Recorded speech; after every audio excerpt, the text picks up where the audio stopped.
धीरेन्द्र शास्त्री जी, आपकी आवाज तो पूरे देश में आजकल जा रही है, आपकी चर्चा भी हो रही है। क्या आपके पास वाकई कुछ शक्तियां हैं? वाकई आपके पास शक्तियां हैं, या जो आप पर आरोप लग रहा है आप अंधविश्वास फैला रहे हैं, एक्टर्स लेकर आते हैं, ऐसा हमारे कुछ है? बागेश्वर हनुमान जी की कृपा है। हाँ, देखो, अंधविश्वास और विश्वास एक ऐसी कसौटी है जो बहुत ही बारीक कसौटी है।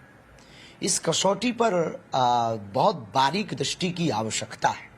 अंधविश्वास फैलाने वाली बात ना तो हम कोई जादू टोना करते हैं, ना हम कोई झाड़ फूक करते हैं। हम केवल अपने इष्ट से प्रार्थना करते हैं और हमारे इष्ट बागेश्वर बालाजी महाराज, बागेश्वर हनुमान जी महाराज केवल हमारी नहीं, हर उस भक्त की सुनते हैं जो श्रद्धा और विश्वास पूर्वक उनके चरणों में आता है।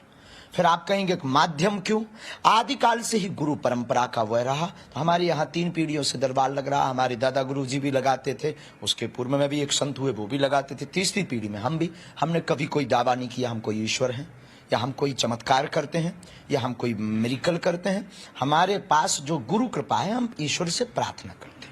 जैसे पुत्र के बीमार होने पर माता और पिता प्रार्थना करते हैं, वैसे ही शिष्य के आपत्ति विपत्ति में हम अपने इष्ट से प्रार्थना करते हैं और हमारा इष्ट चमत्कार हमारे बालाजी कृपा कर देते हैं। उसे लोग अलग अलग दृष्टि से देखते हैं। तो अब आप इसको किस दृष्टि से देखेंगे ये आपके ऊपर है। पर सनातन में क्या ताकत होती है उसका प्रत्यक्ष प्रमाण बागेश्वर बालाजी का दरबार है।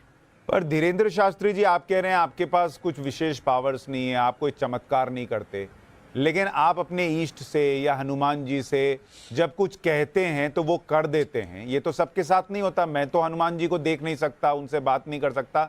हाँ, अंतरात्मा से प्रार्थना कर सकता हूँ, मेरे पास ये पावर कहने में और प्रार्थना में दोनों में जमीन आसमान का अंतर है। कहने में और प्रार्थना में दोनों में अंतर है। कहना ऑर्डर हो गया, प्रार्थना स्तुति हो गया। तो आपको, ये प्रत्येक भक्त को अनिवार्यता है। नहीं, लेकिन आपके पास जो पावर्स हैं वो मेरे पास तो नहीं है ना, तो आप तो विशेष हुए फिर। उसके लिए फिर हम कोई विशेष नहीं है, ये आपकी दृष्टि है। अगर आप मानते हैं तो हमें कोई बुराई नहीं है। जो कई लोग हमें उल्टा सीधा भी तो मानते हैं, तो उससे भी हमें कोई बुराई नहीं है। उनके प्रति हमारी कोई नाराजगी भी नहीं है। तो ये आपकी दृष्टि है, हम अपने आप को नहीं मानते। आपको हनुमान जी दिखते हैं क्या?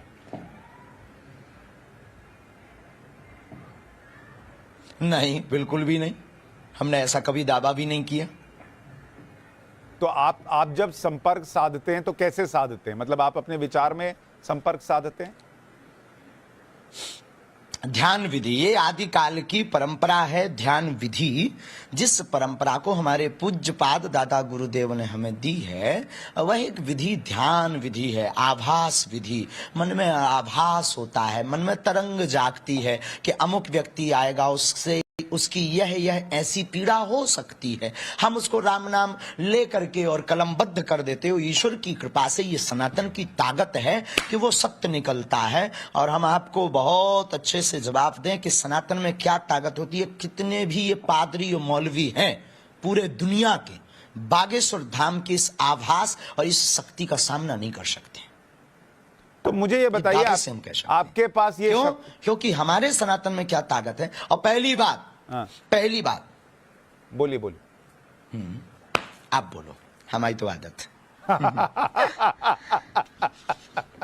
नहीं, मैं पहली बात तो आप लोग ये कहना बंद कर दीजिए अंधविश्वास और विश्वास क्या है।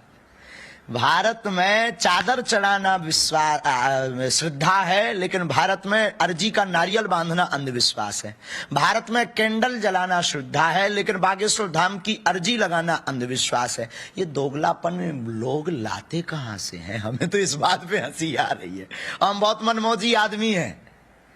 तो धीरेन्द्र शास्त्री जी, आपको लगता है कि ये खास तौर पर जो हिंदू बाबा हैं या हिंदू धर्म से जुड़े हुए सनातनी हैं, उनको टारगेट किया जाता है, और दूसरे धर्म में अगर यही चीज हो रही हो तो उसको छोड़ दिया जाता है? बिल्कुल, जब से हमने घर वापसी करवाई है दमोह में, जब से वनवासियों के बीच कथा की है, ये इन्होंने करोड़ों रुपए खर्च उनके ऊपर किए हैं। उनको चमत्कार दिखाकर, ट्रिक दिखाकर हमने उनको जब रियल हनुमान जी से जोड़ा तो उन्होंने घर वापसी की और सनातन धर्म को पुनः अपनाया। तो जो व्यक्ति धर्म के धर्मांतरण के लिए 10 करोड़ खर्च कर सकता, क्या वो हमारे लिए, हमको साइड हटाने के लिए 2 करोड़ खर्च नहीं कर सकता? ये सोची समझी मिशनरियों की साजिश है, लेकिन इनसे हम डरते भी नहीं है। हमारे भारतीय संतों में और हमारे भारतीय सत्य सनातन में क्या ताकत होती है, उसका प्रत्यक्ष प्रमाण यह है कि पूरे भारत के वामपंथी पीछे लगे हुए हैं, लेकिन वो बाल टेढ़ा नहीं कर पाएंगे। हमें अपने इष्ट पर भरोसा है। तो आपको इसका मतलब आपके इष्ट ने पहले ही बताया होगा कौन पीछे लगा है, कितने पैसे देकर लगा है?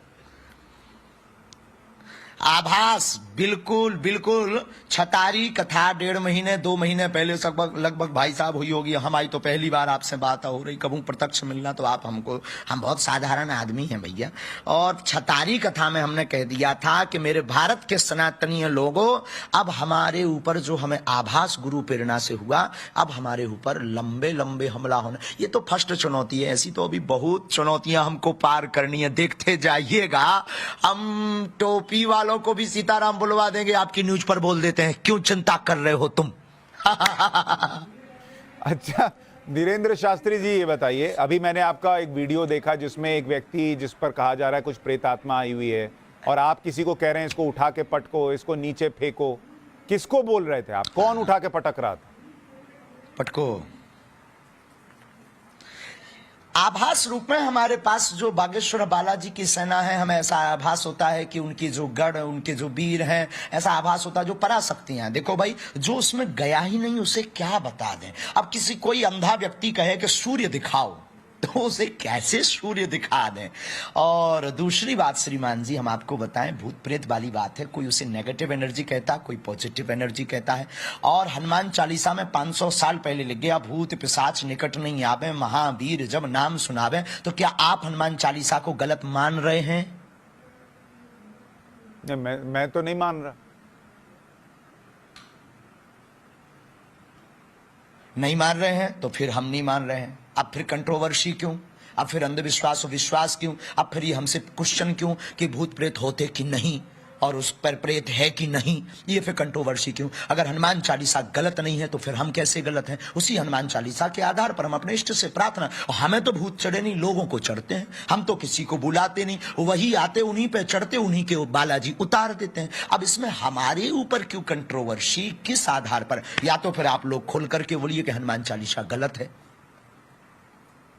अच्छा, चूंकि धीरेन्द्र जी, होता क्या, मैं आपको बताता हूँ थोड़ा सा। धीरेन्द्र जी, अंधविश्वास है। धीरेन्द्र जी, तो होता क्या है, चालीसा भी अंधविश्वास में आता है। धीरेन्द्र जी देखिए, होता क्या है कि जैसे आप कह रहे हैं आपको आपके इष्ट की सेना भी दिखती है जिससे आप उठाकर पटकवा देते हैं, या आपको पहले पता चल जाता है किसके मन में क्या चल रहा है, आप लिख कर दे देते हैं। ये चूंकि सबके पास ये पावर नहीं है, तो इसलिए लोगों को शक होता है कि ये आदमी सही बोल रहा है या गलत बोल रहा है, वो पूछते हैं। अब मैं आपसे ये अगर पूछूं तो कि क्या आप हमारे जैसा बनना पड़ेगा, सबको भी पावर मिल सकती है, हमारे जैसा पगला बनना पड़ेगा। कैसे बन सकते हैं आपके जैसा, ये भी बताइए। आपके जैसा कैसे बनना पड़ता है? गुरु कृपा। अरे भाई, कुछ भी नहीं है, केवल राम नाम का जप करो।